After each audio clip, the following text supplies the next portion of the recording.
10 सदस्यामागे एक, झेडपीमध्ये जिल्हा परिषदेमध्ये 10 सदस्यामागे एक आणि पंचायत समितीमध्ये 5 सदस्यामागे एक असे स्वीकृत सदस्य राहावेत आणि ग्रामविकास अधिनियमात थोडी सुधारणा करावी, जिल्हा परिषद पंचायत समितीमध्ये अधिनियमात सुधारणा करावी अशी विनंती मी माननीय मुख्यमंत्री आणि उपमुख्यमंत्री एकनाथ शिंदेजी अजितदादांना केली होती।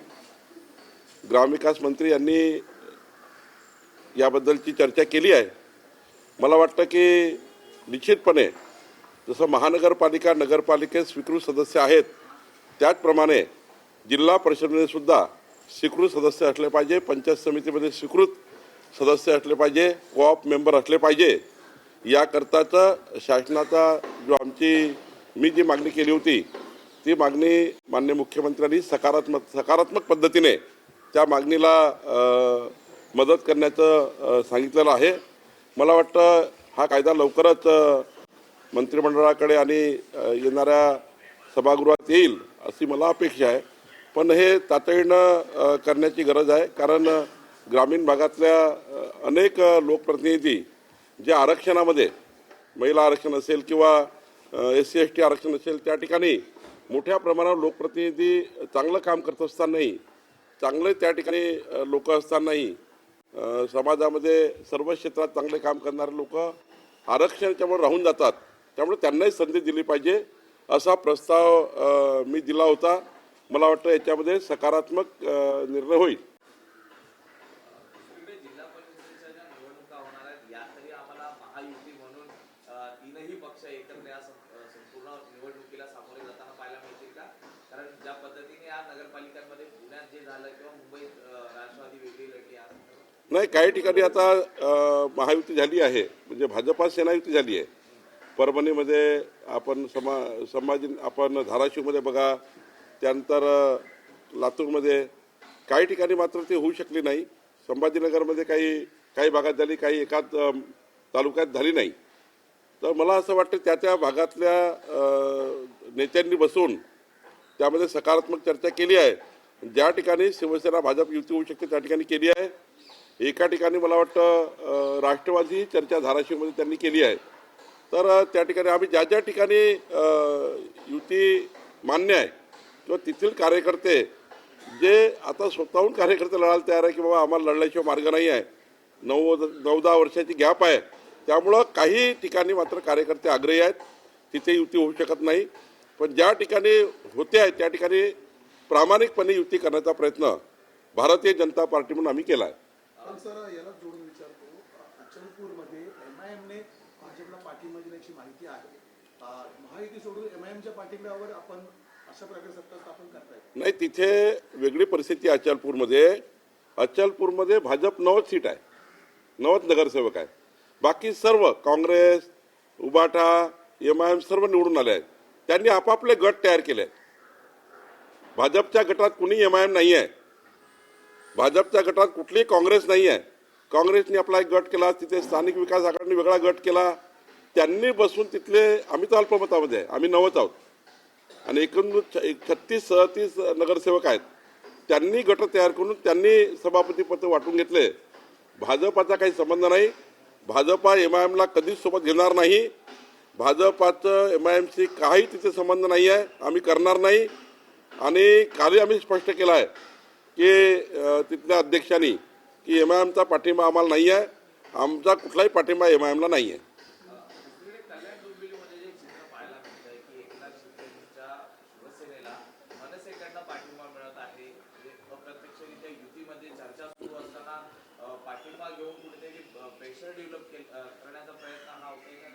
मला वाटतं स्थानिक लेवलला नगरसेवक हे स्थानिक विकास आघाडी बनवताना कुठल्या ना कुठल्या गटात जातात। मला वाटतं तिथला स्थानिक लेवलला काय निर्णय झाला आहे माहिती नाही, मनसेंनी काय निर्णय घेतला, एकनाथजींनी काय निर्णय घेतला, त्यांचा पक्षाचा अधिकार आहे। पण भाजपा महायुती चर्चा चालू आहे आणि ती चर्चेमध्येच अंतिम होणार आहे। त्यामुळं त्या मनसेने त्यांना पाठिंबा दिला का नाही दिला काय ते चर्चा होऊनच होणार आहे।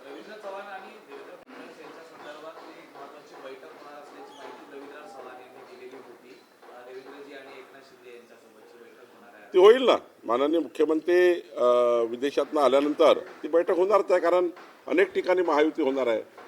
म्हणजे आज 15 महानगरपालिका आम्ही एकत्र लढलो आहे 29 पैकी. तिथे चर्चा करावीच लागेल. ज्या ठिकाणी आम्ही सोबत लढलो नाही त्या ठिकाणी एकनाथजीचे लोक निवडून आले आहेत. अमरावतीमध्ये आहेत, आम्हाला चर्चा करावीच लागेल. अकोल्यामध्ये आम्हाला चर्चा करावी लागेल. महाराष्ट्रात ज्या ठिकाणी युती नव्हती त्या ठिकाणी चर्चा होईल, युती होती त्या ठिकाणी चर्चा होणारच आहे. तर पण याच ठिकाणी कल्याण डोंबिवलीमध्ये श्रीकांत शिंदे म्हणतात की आम्ही भाजपबरोबर लढलेलो आहोत, त्यामुळे भाजपबरोबर सत्ता स्थापन करू. मात्र मनसे महायुतीसोबत आल्यामुळे उद्धव ठाकरेंची कुठेतरी गोष्टी घडली का? कारण दोन्ही ठाकरे बंधू एकत्र आले होते, मात्र सत्ता वाटपाच्या वेळी मनसेने साथ सोडल्याचं पाहिलं. मला वाटतं तिथे आता राजसाहेबांनी आणि उद्धवजींनी विचार केला पाहिजे त्यांचे लोक कोणासोबत जात आहे. पण आमची भाजपा सेना युतीमध्ये आम्ही लढलेलो आहोत. आम्ही सरकार त्या ठिकाणी बसू. आमचे रवींद्र चव्हाणजी तिथले अध्यक्ष आहेत महाराष्ट्राचे आणि तिथले नेते आहेत. त्यांचा मतदारसंघ आहे, त्यामुळे तिथला निर्णय भाजपा सेना म्हणूनच बहुतेक होईल. त्यामध्ये कुठलाही मला वाटतं दुसरा विचार करायची गरज नाही. काल हायकोर्टाने एक महत्त्वाचं टिप्पणी केली आहे. मंत्री भरत गोगावले यांचा मुलगा नगरपालिका निवडणुकीतल्या एका प्रकरणापासून फरार आहे आणि मुलगा फरार असताना सुद्धा तो पकडला जात नाही आणि असं असून सुद्धा गोगावले मात्र त्याच्या संपर्कात आहेत आणि ते तरी मंत्रिपदावर काय, अशी एक टिप्पणी सरकार कोर्टाने केली. नाही, कोर्टाने जे टिप्पणी केली असेल मुख्यमंत्र्यांवरती देखील हाच प्रश्न उपस्थित केलेला आहे की आपल्याच मंत्र्यांचा मुलगा हा मंत्र्यांच्या कॉन्टॅक्टमध्ये आहे, मात्र सरकारी दरबारी पोलिसांना तो सापडत नाही. पोलिसांना कसा सापडत? तर हायकोर्टाने जे काही टिप्पणी केली असेल किंवा हायकोर्टाने जे काही निर्देश दिले असेल किंवा हायकोर्टाने जे काही सूचना दिल्या असतील त्या आधारावर सरकारचं काम चालूच आहे. सरकार त्या पद्धतीने पुढची कारवाई करताच आहे. पण असं आहे की कधी कधी आरोपी नाही भेटत. आता आरोपी जर कॉन्टॅक्टमध्ये आहे तर पोलीस शोधून काढतील. मला वाटतं आज उद्या बघितलं पाहिजे हायकोर्टाचा निकाल आल्यानंतर किंवा हायकोर्टाने टिप्पणी केल्यानंतर आज उद्या सरकारकडे जी काही यंत्रणा आहे ती काहीतरी कारवाई करतील. माहिती अशी देखील आहे की या टिप्पणीनंतर तो संपर्कात आला आणि तो आज सरेंडर देखील करेल अशी देखील माहिती. नाही, सरेंडर केलं फारच चांगलं आहे, पण पोलीसही काही करतील.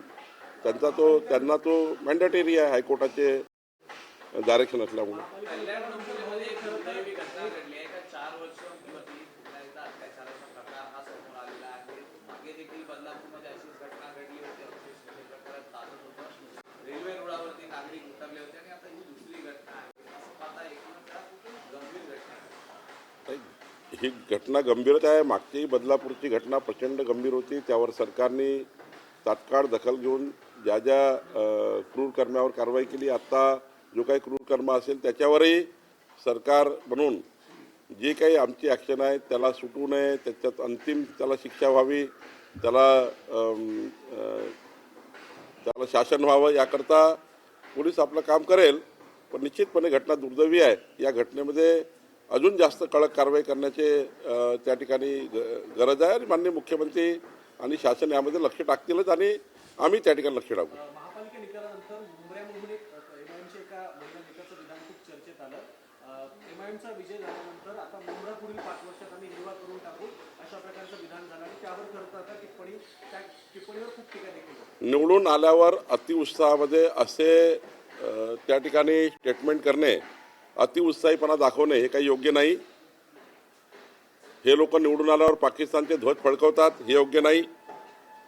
आणि अतिउत्साहीपणा करून या पद्धतीचं सामाजिक वातावरण, धार्मिक वातावरण झेंड्याचा आधार घेऊन भडकवणे आणि या ठिकाणी आम्ही हिरवा करू, आम्ही हे करू, आम्ही ते करू या पद्धतीचं वातावरण तयार करणे योग्य नाही आहे. एखादी निवडणूक जिंकल्यावर अतिउत्साह जो असतो तो त्याचे प्रतीक दिसत आहे आणि त्यामुळं असे उत्साह फार काळ टिकत नाही. मुख्यमंत्र्यांनी सांगितले की दावोसमधून 30 लाख कोटींची गुंतवणूक आणली, मात्र विरोधकांकडून आता अनेक प्रश्न उपस्थित केले जातात.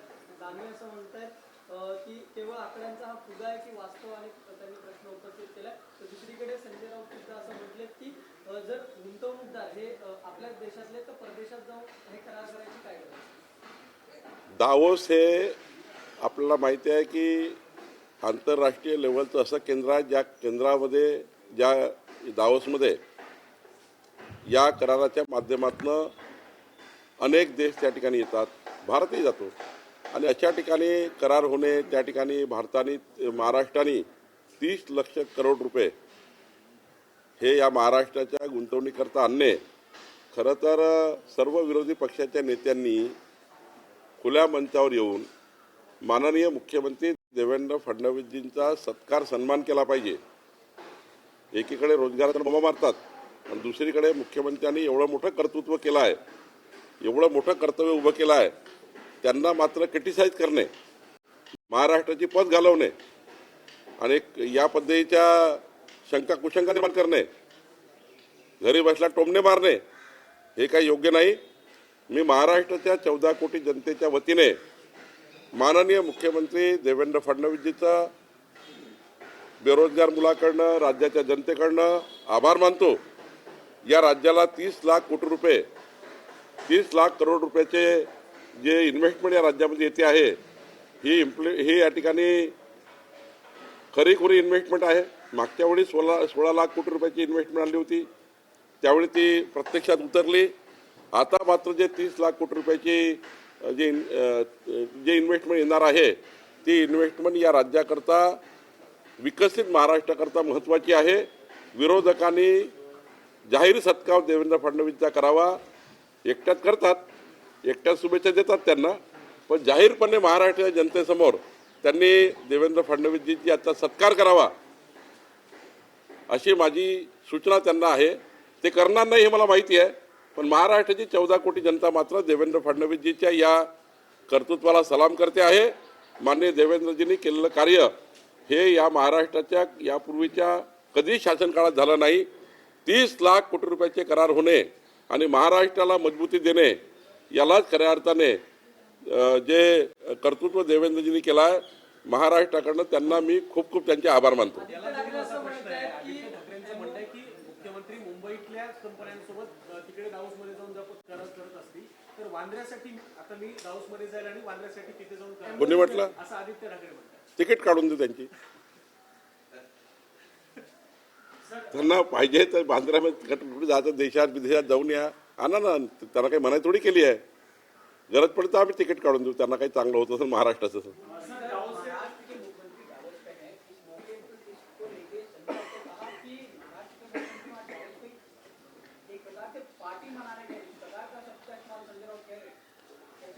संजय राउत को क्या बीमारी आपको मालूम है? तो दिमाग की इस प्रकार से दिमाग की हालत खराब करना योग्य नहीं है. इस प्रकार से दिमाग की हालत खराब करते हैं. वही देखिए, देश के इतिहास, महाराष्ट्र के इतिहास में पहली बार देवेंद्र फडणवीस जी ने 30 लाख करोड़ रुपया का इन्वेस्टमेंट लाया है. डावोस ऐसा केंद्र है जहाँ पूरे देश के लोग आके, विश्व के सारे देश के लोग आकर वहाँ बिजनेस सेंटर वहाँ पर है. और इस प्रकार का इन्वेस्टमेंट महाराष्ट्र को मिलता है, महाराष्ट्र की मजबूती होती है, और जो इन्वेस्टमेंट महाराष्ट्र में आता है वो इम्प्लीमेंट होता है. महाराष्ट्र की 14 करोड़ जनता देवेंद्र जी का आभार व्यक्त करती है. हम सारे लोग देवेंद्र जी ने किया हुआ कर्तृत्व कार्य, ये महाराष्ट्र की जनता के लिए ऐसा कार्य है जो आने वाली पीढ़ी और आने वाले जो बेरोजगार लोग हैं, हमारे महाराष्ट्र की मजबूती देनी है, जीडीपी बढ़ाना है, इसके लिए बहुत महत्वपूर्ण है. और ऐसा कार्य करने के बाद इतना बड़ा महाराष्ट्र को आज जो भेंट मिली है, इसके बाद अपोजिशन लोगों ने उनका खुले रूप से सत्कार करना चाहिए. संजय राउत और सारे लोगों ने अंदर से करते हैं, शुभेच्छा देते हैं, लेकिन खुले रूप से सत्कार करना चाहिए कि देवेंद्र जी ने कार्य किया है. वो करेंगे नहीं, लेकिन महाराष्ट्र की 14 करोड़ जनता देवेंद्र जी ने किया हुआ कार्य, 30 लाख करोड़ रुपए का इन्वेस्टमेंट जो देवेंद्र जी ने लाने का प्रयास किया है, मैं महाराष्ट्र की जनता की ओर से हृदय से देवेंद्र जी का आभार व्यक्त करता हूँ कि मजबूत महाराष्ट्र के लिए, विकसित महाराष्ट्र के लिए माननीय देवेंद्र जी ने किया हुआ ये कार्य महाराष्ट्र की जनता इतिहास में याद रखेगी. ये कार्य विकसित महाराष्ट्र के लिए किया गया है. और जिस प्रकार से देवेंद्र जी ने पूरे आज देशों में और आजू बाजू के सारे बिजनेस जो भी व्यवसायिक है, जो कंपनीज है, इसमें जो कारपोरेट में जो एक उन्होंने अपना कॉन्फिडेंस तैयार किया है कि महाराष्ट्र में आकर उनको जमीन मिलेगी, पानी मिलेगा, रास्ता मिलेगा, इंफ्रास्ट्रक्चर मिलेगा, बिजली मिलेगी. यहाँ का इन्वेस्टमेंट आने के बाद सस्ते में सारे उत्पाद तैयार किए जाएंगे, अच्छा क्लाइमेट मिलेगा. ये सारा कमिटमेंट देवेंद्र जी ने किया है. सिक्योरिटी का कमिटमेंट किया है, बिजली का कमिटमेंट किया है, वाटर सप्लाई का कमिटमेंट किया है, इंफ्रास्ट्रक्चर का कमिटमेंट किया है, जगह जो देना चाहिए, लैंड देनी चाहिए, वो कमिटमेंट किया है। जब ऐसा फ्रेंडली वातावरण देवेंद्र जी ने पूरे दावोस में रखा, तब जाकर ये सारा इन्वेस्टमेंट आया है। ये गुंडा राज वाला महाराष्ट्र नहीं है। अब महाराष्ट्र में इन्वेस्टर क्यों आ रहे हैं? क्या बहुत बिजनेसमैन को बिजनेस के लिए और व्यापार के लिए एक अच्छा क्लाइमेट महाराष्ट्र में मिल रहा है और महाराष्ट्र ही आज आगे जाने की उम्मीद है। महाराष्ट्र ही बिजनेस को आगे ले जा सकता है। कारपोरेट में बहुत ज़्यादा फैसिलिटी महाराष्ट्र में मिल सकती है और जिस प्रकार से इंडस्ट्री के लिए हमने पॉलिसी बनाई है, आज जिस प्रकार से अलग अलग क्षेत्र के लिए हमारे महाराष्ट्र में पॉलिसी बनी है, वो पॉलिसी मजबूत पॉलिसी है और जो महाराष्ट्र की गवर्नमेंट ने पॉलिसी बनाई है उस पॉलिसी को देखकर ये सारा कारपोरेट महाराष्ट्र को अपना सेंटर बना चुका है। वो गलत है, कोई एमआईएम के साथ टाइप नहीं हुआ है। वहाँ बीजेपी केवल 9 पार्षद है, बीजेपी 9 पार्षद है, बाकी 36 पार्षद अपोजिशन पार्टी के हैं, कांग्रेस के, एमआईएम के, सब लोग अलग अलग है।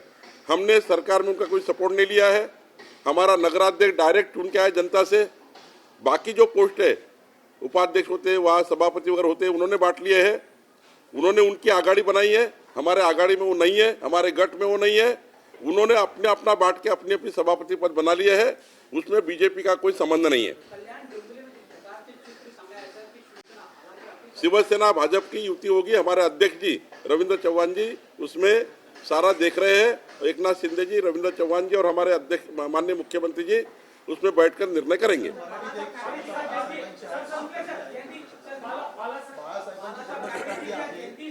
तुम्ही महायुतीमध्ये खूप पूर्वीपासून काम करत होता, काय भावना आहे, त्यांच्या संबंधित काय आठवण आहे तुमच्याकडे? हिंदू हृदय सम्राट बाळासाहेब ठाकरेजी यांच्या जयंतीनिमित्त